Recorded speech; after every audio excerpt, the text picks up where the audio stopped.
मृत्यु के बाद क्या हमारा वजूद खत्म हो जाता है या फिर हम किसी और रूप में जीवित रहते हैं? हमारे अस्तित्व से जुड़ा यह एक बहुत बड़ा रहस्य है। यह एक ऐसी बुद्धिमत्ता है जिसे सुलझाने में विज्ञान आज तक नाकाम रहा है। लेकिन आधुनिक दुनिया के कुछ बायोलॉजिस्ट्स, फिजिसिस्ट्स और फिलोसोफर्स इस बड़े सवाल के जवाब के बेहद करीब पहुंच चुके हैं। क्या मृत्यु के बाद भी जीवन है? क्या मौत के बाद हमारा अंत हो जाता है, सिर्फ अंधेरा, सन्नाटा? या फिर क्या हमारे अंदर कोई दिव्य शक्ति है जो मृत्यु के बाद भी हमारे शरीर को छोड़कर किसी और रूप में जीवित रहती है? इस दुनिया के दार्शनिक और वैज्ञानिक हजारों सालों से इस रहस्य को सुलझाने की कोशिश कर रहे हैं। यह दुनिया का सबसे बड़ा सवाल है और इसे हमें किसी न किसी दिन समझना ही पड़ेगा। लेकिन मृत्यु के बाद हमारे साथ क्या होता है? क्या हम हमेशा के लिए इस पृथ्वी से चले जाते हैं या किसी और रूप में फिर से जन्म लेते हैं? हिंदू, ईसाई और मुस्लिम धर्म में यह माना जाता है कि मृत्यु के बाद अच्छे लोग स्वर्ग जाते हैं और बुरे लोग नरक में। कुछ धर्मों के अनुसार मृत्यु के बाद व्यक्ति किसी और नई दुनिया में प्रवेश करता है, मानो वह किसी अन्य आयाम में चला गया हो। वहीं कुछ अन्य मान्यताओं के अनुसार मृत्यु के बाद व्यक्ति कुछ समय बाद इसी धरती पर पुनर्जन्म लेता है। लेकिन इन सभी धर्मों की मान्यताओं में एक बात समान है, हमारा शरीर केवल आत्मा का एक वस्त्र है और आत्मा अमर है। यदि यह सच है तो क्या इसे वैज्ञानिक रूप से साबित या खारिज किया जा सकता है? आइए इस विषय पर हुई शोध से इसे समझते हैं। एक वैज्ञानिक दृष्टिकोण डॉक्टर सिकंदर पिछले 15 वर्षों से हार्वर्ड मेडिकल स्कूल में न्यूरोसर्जरी कर रहे थे। लेकिन 2008 में उनके जीवन में एक अप्रत्याशित घटना घटी जिसने उन्हें मृत्यु के बाद जीवन की संभावना को गहराई से समझने का अवसर दिया। सिकंदर को एक दुर्लभ बीमारी हुई जिसके कारण वे गहरे कोमा में चले गए। डॉक्टरों के अनुसार उनके बचने की संभावना बहुत कम थी क्योंकि उनके मस्तिष्क का वह हिस्सा जो हमें इंसान बनाता है, न्यू कोर्टेक्स, पूरी तरह निष्क्रिय हो चुका था। लगभग 7 दिनों तक वे कोमा में रहे, लेकिन फिर अचानक वे होश में आ गए। यह एक चमत्कार ही था कि वे अगले 1 महीने में पूरी तरह ठीक हो गए। लेकिन जब वे कोमा में थे तब उनके साथ कुछ असाधारण घटित हुआ। कोमा के दौरान सिकंदर का अनुभव सिकंदर ने बताया कि जब वे कोमा में थे तो उन्हें कोई स्पष्ट दृश्य दिखाई नहीं दे रहे थे। बस एक धुंधला सा ब्राउन, रेड और ब्लैक रंगों का मिश्रण था। उन्हें ऐसा लग रहा था जैसे उनके शरीर का कोई अस्तित्व ही नहीं है, वे बस एक खाली जगह में थे। उन्हें अपनी जिंदगी की कोई याद नहीं थी, यहां तक कि उन्हें यह भी याद नहीं था कि वे कौन हैं। उन्हें सिर्फ एक धीमा संगीत सुनाई दे रहा था। जैसे जैसे संगीत आगे बढ़ा, वह अंधेरा छंटने लगा और उन्होंने खुद को एक अत्यंत सुंदर जगह पर पाया। उन्हें ऐसा लग रहा था कि वे उड़ रहे हैं, शरीर के बिना, किसी भी दर्द या भार के बिना, मानो वे मात्र एक ऊर्जा का रूप थे। उन्होंने इस जगह को कर नाम दिया। यह जगह इतनी विशाल थी कि इसका कोई अंत नहीं था। हालांकि वहां हल्का अंधेरा था, लेकिन उन्होंने महसूस किया कि वे किसी सुखद शक्ति के संपर्क में थे। क्या यह अनुभव मृत्यु के बाद जीवन का प्रमाण है? सिकंदर का अनुभव अनोखा नहीं था। लाखों लोगों ने जो मृत्यु के करीब पहुंचकर वापस लौटे हैं, इसी तरह के अनुभवों का दावा किया है। इस विषय पर विज्ञान अभी भी शोध कर रहा है। हालांकि यह अब तक स्पष्ट नहीं हो पाया है कि मृत्यु के बाद सच में क्या होता है। क्या यह केवल हमारे मस्तिष्क की एक रासायनिक प्रतिक्रिया है या सच में कोई परलोक, आफ्टर लाइफ मौजूद है? लेकिन किसी भी तरह इन अनुभवों को बेजोड़ ही कहा जा सकता है। अब मिलिए ब्रूस ग्रेशन से। वे वर्जीनिया विश्वविद्यालय में एक मनोचिकित्सक हैं और उन्होंने मृत्यु के मुंह से वापस आने वाले 1000 से भी अधिक मामलों का अध्ययन किया है। उनका कहना है कि मृत्यु के करीब पहुंचे अधिकतर लोगों का अनुभव लगभग एक जैसा ही होता है। वे अपार शांति और सुख का अनुभव करते हैं। उन्हें लगता है कि उन्होंने अपना शरीर छोड़ दिया है और एक तेज रोशनी देखी है जो उन्हें अपनी ओर खींच रही है। कुछ लोगों ने दावा किया है कि उन्होंने किसी फरिश्ते, देवता या किसी अलौकिक शक्ति को देखा। हालांकि कई वैज्ञानिक इन दावों को स्वीकार नहीं करते। उनका मानना है कि यह केवल मस्तिष्क की एक रासायनिक प्रक्रिया है जो तब होती है जब शरीर अत्यधिक शारीरिक तनाव में होता है और मस्तिष्क की न्यूरॉन्स को पर्याप्त ऑक्सीजन नहीं मिलती। 1970 के दशक में अमेरिका की वायुसेना ने अनजाने में इसी विषय पर एक प्रयोग किया। वैज्ञानिकों ने पायलटों को एक विशेष मशीन सेंट्रीफ्यूज में डालकर बहुत अधिक जी फोर्स का प्रभाव डाला। जी फोर्स वह ताकत होती है जिसे अंतरिक्ष यात्री भी अनुभव करते हैं। अंतरिक्ष में जाने से पहले उन्हें जी फोर्स की कठिन परीक्षा पास करनी पड़ती है। इस प्रयोग में जब जी फोर्स लगाया गया तो पायलटों के शरीर का खून खींचकर पैरों में चला गया और उनके मस्तिष्क में ऑक्सीजन की भारी कमी हो गई, जिससे वे बेहोश हो गए। जब वे होश में आए तो कुछ पायलटों ने बताया कि उन्होंने चमकदार रोशनी देखी, जबकि कुछ ने बताया कि वे अपने शरीर से बाहर निकलकर खुद को ऊपर से देख रहे थे।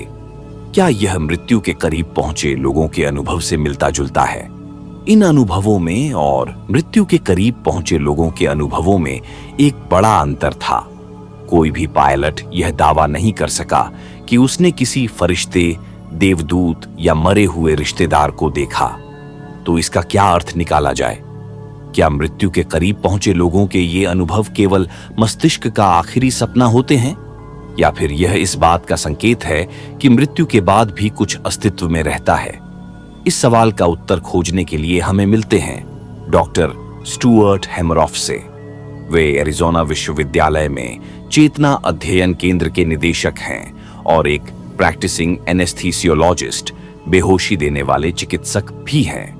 उनका कहना है कि एनेस्थीसिया देने के बाद मरीज को समय का बिल्कुल भी एहसास नहीं होता। उन्हें यह नहीं पता होता कि वे केवल 5 मिनट के लिए बेहोश थे या 5 घंटे के लिए। ऑपरेटिंग रूम में कई सालों तक मरीजों को देखने के बाद डॉक्टर हैमरॉफ को यह जानने की जिज्ञासा हुई कि आखिर मस्तिष्क की गतिविधियों और चेतना का क्या संबंध है। एक दिन उनकी मुलाकात प्रसिद्ध ब्रिटिश वैज्ञानिक सर रॉजर पेनरोज से हुई। दोनों ने मिलकर इस पर अध्ययन किया और एक नई क्रांतिकारी थ्योरी प्रस्तुत की। उनकी थ्योरी के अनुसार हमारे मस्तिष्क की न्यूरॉन्स के अंदर माइक्रोट्यूब्यूल्स नामक छोटे छोटे ढांचे होते हैं।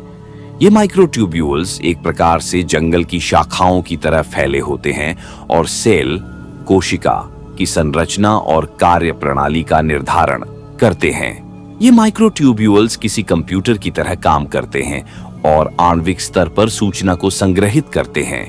क्या आत्मा ब्रह्मांड का एक हिस्सा है?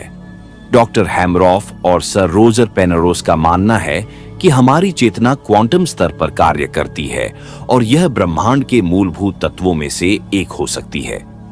अगर यह सिद्धांत सही है तो इसका अर्थ यह निकल सकता है कि चेतना केवल मस्तिष्क से उत्पन्न नहीं होती, बल्कि यह ब्रह्मांड के ही किसी बुनियादी नियम का हिस्सा हो सकती है। वैज्ञानिकों के अनुसार हमारा मस्तिष्क एक कंप्यूटर प्रोग्राम की तरह काम करता है। हमारे मस्तिष्क के 2 हेमिस्फेयर होते हैं और मस्तिष्क का एक भाग शरीर के विपरीत भाग को नियंत्रित करता है। लेकिन इससे भी अधिक रोचक बात यह है कि हमारे मस्तिष्क के दोनों हिस्से स्वतंत्र रूप से काम करने के बावजूद जब किसी एक में गतिविधि होती है तो उसका प्रभाव दूसरे हिस्से पर भी पड़ता है।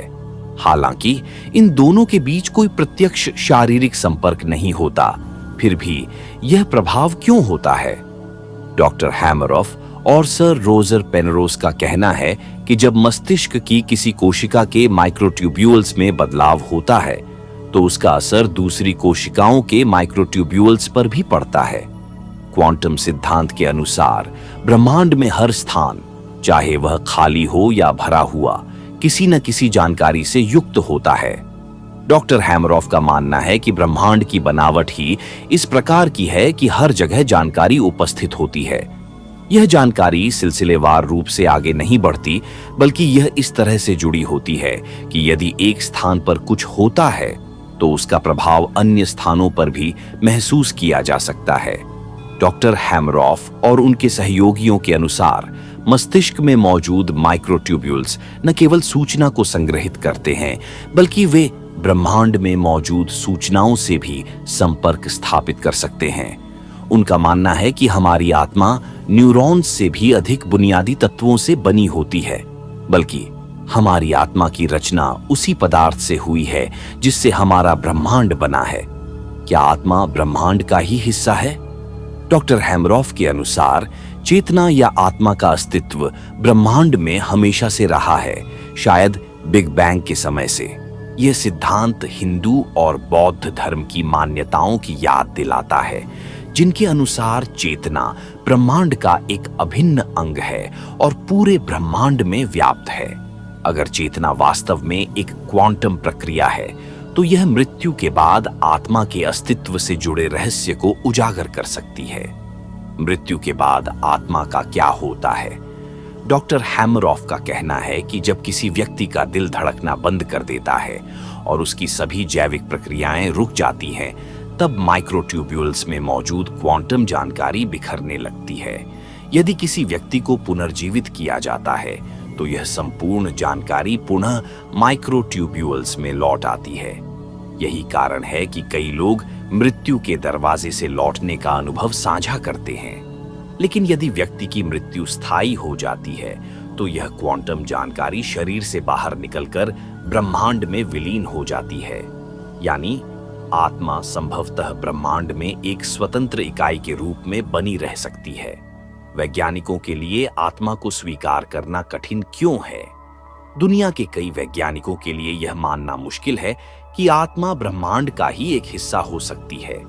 लेकिन वैज्ञानिक शोध और नई खोजें धीरे धीरे इस सिद्धांत को और अधिक विश्वसनीय बना रही हैं। हाल ही में वैज्ञानिकों ने क्वांटम प्रभावों के माध्यम से कई जैविक प्रक्रियाओं को नियंत्रित होते हुए देखा है। अब तक इस सिद्धांत को कोई ठोस चुनौती नहीं मिली है, बल्कि इसके समर्थन में लगातार नए सबूत सामने आ रहे हैं। आत्मा का अस्तित्व और उसकी उत्पत्ति। अब तक हमने यह समझ लिया कि आत्मा क्या हो सकती है और उसका विज्ञान से क्या संबंध है। लेकिन एक महत्वपूर्ण प्रश्न अभी भी बाकी है। आत्मा आखिर कहां से आती है और मृत्यु के बाद वह कहां जाती है? अगर हमारे पास इसे मापने का कोई साधन होता, तो शायद हम इस सत्य के और करीब पहुंच सकते थे। क्या चेतना को मापा जा सकता है? यूनिवर्सिटी ऑफ विस्कॉन्सिन के प्रोफेसर जूलियो टोनोनी का मानना है कि जब हम सोते हैं, तब भी हमारी चेतना अस्थायी रूप से विलुप्त हो जाती है। लेकिन उनके शोध में पाया गया कि जब वैज्ञानिकों ने सोते हुए और अचेतन लोगों के मस्तिष्क का विश्लेषण किया, तो ऐसा लगा जैसे कोई उपस्थिति अब भी वहां है। इसका मतलब यह हो सकता है कि चेतना केवल मस्तिष्क के न्यूरॉन्स द्वारा नहीं बनाई जाती, बल्कि इसके पीछे कोई और रहस्यमय शक्ति भी हो सकती है। आत्मा एक सॉफ्टवेयर या ब्रह्मांडीय इकाई। कुछ वैज्ञानिक चेतना को मस्तिष्क के हार्डवेयर से उत्पन्न सॉफ्टवेयर मानते हैं। वहीं कुछ अन्य वैज्ञानिक यह भी मानते हैं कि आत्मा का अस्तित्व संभव है और यह केवल जैविक प्रक्रियाओं तक सीमित नहीं है। क्या आत्मा वास्तव में कोई ऊर्जा क्षेत्र है या कोई ऐसी चीज जिसे हम छू सकते हैं? क्या उसमें वजन होता है? डॉक्टर डंकन मैकडूगल ने 1907 में एक प्रयोग किया था, जिसमें उन्होंने दावा किया कि आत्मा का वजन लगभग 21 ग्राम होता है। उन्होंने मरते हुए मरीजों का वजन मृत्यु से पहले और बाद में तौला और इस निष्कर्ष पर पहुंचे। लेकिन 100 वर्षों से अधिक समय बीत जाने के बाद भी कोई इस प्रयोग को दोहरा नहीं सका, क्योंकि आत्मा को मापने का कोई ठोस तरीका अब तक नहीं मिला। आत्मा के अस्तित्व पर वैज्ञानिक मतभेद विज्ञान में आत्मा को लेकर अलग अलग राय हैं। कुछ वैज्ञानिक आत्मा के अस्तित्व को स्वीकार नहीं करते। कुछ वैज्ञानिक मानते हैं कि कोई न कोई ऐसी चीज अवश्य है जो हमें हम बनाती है। विज्ञान के अनुसार ब्रह्मांड की मूलभूत संरचना। विज्ञान के अनुसार इस ब्रह्मांड में केवल 2 ही चीजें हैं। 1 एटम, जिनसे हर भौतिक वस्तु बनी है। 2 ऊर्जा, जो गति और गर्मी का कारण है। प्रकाश, गर्मी और अन्य शक्तियों के रूप में होती है। ब्रह्मांड में मौजूद हर चीज, चाहे वह ग्रह हो, तारे हों, निहारिकाएं हों, मोबाइल, टीवी, कंप्यूटर, पानी, खाना या स्वयं आप, सब कुछ एटम से बना है। और जो चीज एटम से नहीं बनी है, वह ऊर्जा से बनी होती है, जैसे कि बिजली, ऊष्मा, प्रकाश, गति और बल, फोर्स। ऊर्जा और पदार्थ का नियम विज्ञान कहता है कि ना तो एटम का अंत हो सकता है और ना ही ऊर्जा का। दोनों केवल एक रूप से दूसरे रूप में परिवर्तित हो सकते हैं। यानी कोई भी वस्तु पूरी तरह समाप्त नहीं होती, वह बस बदल जाती है। मृत्यु अंत नहीं, केवल परिवर्तन। अगर कोई व्यक्ति मर जाता है तो उसका शरीर दो चीजों में विभाजित हो जाता है। वेन पदार्थ, शरीर के सभी तत्व अलग अलग हो जाते हैं। 2 ऊर्जा, शरीर की जैविक ऊर्जा किसी अन्य रूप में परिवर्तित हो जाती है। शरीर नष्ट हो सकता है लेकिन उसमें मौजूद ऊर्जा किसी और रूप में परिवर्तित हो जाएगी। इसी तरह दुनिया में आप जो भी महसूस कर सकते हैं या देख सकते हैं उसका केवल परिवर्तन हो सकता है, पूर्ण अंत नहीं। क्या आत्मा एक ऊर्जा है? अगर आत्मा कोई ऊर्जा है तो वैज्ञानिक दृष्टि से वह कभी समाप्त नहीं हो सकती। वह केवल रूप बदल सकती है लेकिन नष्ट नहीं हो सकती। मृत्यु से डर क्यों? यदि मृत्यु केवल एक परिवर्तन है तो उससे डरने की कोई आवश्यकता नहीं है। अगर आप मर भी जाते हैं तो आप केवल एक नई शुरुआत में परिवर्तित हो जाते हैं। ठीक वैसे ही जैसे रात को सोने के बाद सुबह जागने पर हमें समय का एहसास नहीं होता, वैसे ही मृत्यु भी केवल एक लंबी नींद की तरह हो सकती है। मृत्यु कोई अंत नहीं है बल्कि एक परिवर्तन है।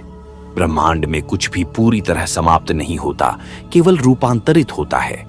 आत्मा का स्वरूप अब भी रहस्यमय है, लेकिन यदि यह ऊर्जा है तो यह नष्ट नहीं हो सकती। मृत्यु से डरना व्यर्थ है क्योंकि यह भी जीवन के बदलावों का एक हिस्सा मात्र है। जब तक हम जीवित हैं, हमें जीवन का भरपूर आनंद लेना चाहिए। परिवर्तन ही संसार का नियम है। इसलिए जीवन को उत्साह और उमंग से जिएं और हर पल का आनंद उठाएं।